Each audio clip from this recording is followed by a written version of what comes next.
Bonjour et bienvenue dans Archi Urbain, l'actu. Aujourd'hui, je vais vous parler de la sortie d'un livre paru aux éditions Lano, les 150 maisons à visiter avant de mourir. Et pour ce faire, j'ai rendez-vous avec Jacinthe Gigou. Bonjour Jacinthe.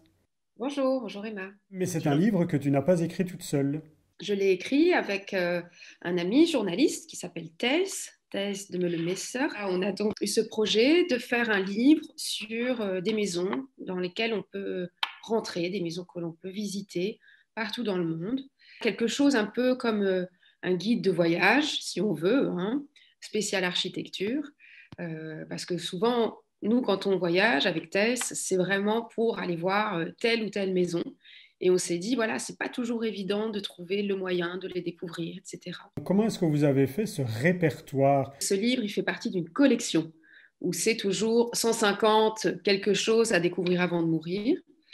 Et donc, on a eu ce chiffre un peu imposé, finalement, des 150. Certaines maisons qui ne souhaitaient pas être publiées, en fait. Donc, du coup, on a dû les écarter.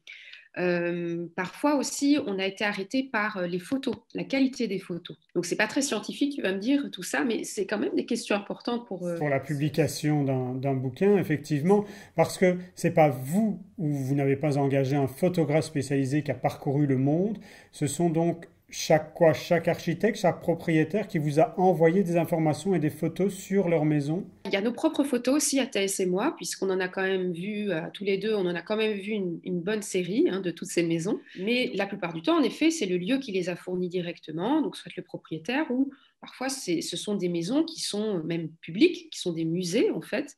Donc là, on a eu la possibilité d'avoir ces photos ici. Les 150 maisons, ce sont des maisons que l'on peut visiter. C'est la base en fait, même de la liste, c'est des lieux dans lesquels on peut rentrer. Voilà donc de très belles idées de voyage dès que l'on pourra sortir du territoire.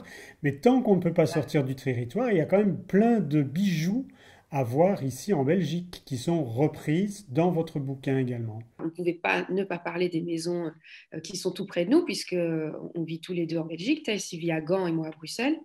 Et voilà, moi, mon précédent métier, c'était quand même d'ouvrir des maisons à Bruxelles, beaucoup de maisons. Et donc, ça n'a pas été facile d'ailleurs de faire une sélection parce qu'évidemment, j'avais un peu envie de toutes les mettre. Mais bon, ça allait faire un petit peu bizarre que dans 150 maisons dans le monde, il y en ait 50% qui soient belges. Ça aurait été un peu trop chauvin. Donc, on a sélectionné 8 maisons en Belgique. Et à Bruxelles, on a notamment la Villa en Pin, à côté de laquelle on ne pouvait pas passer, évidemment. On a aussi des maisons de Victor Horta, donc sa maison personnelle, l'hôtel Solvay, l'hôtel Max Allais.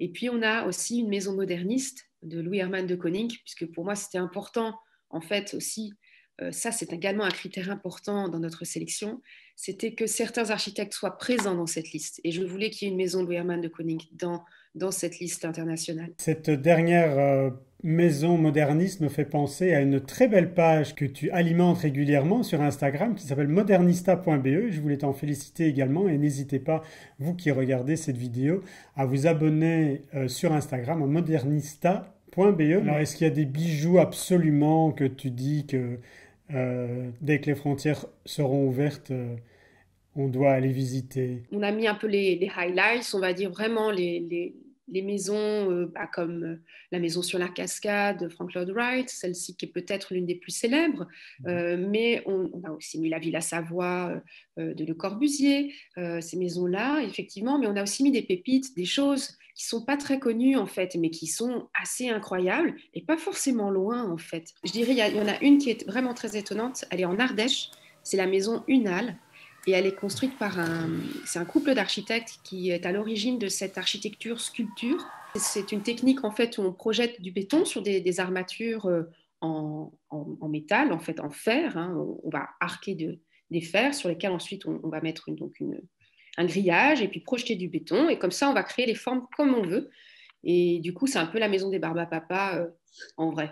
Donc, c'est marrant. Un mot de la fin, Jacinthe, sur ce beau livre? J'aimerais bien voilà, qu'un jour, il y a une personne qui nous contacte pour nous dire, moi, j'ai vu les 150 maisons. Et ça nous ferait vraiment plaisir, en fait, que si jamais un jour un lecteur nous fait un retour comme ça en disant, bah, moi, j'ai tout fait, ça y est, je les ai toutes vues.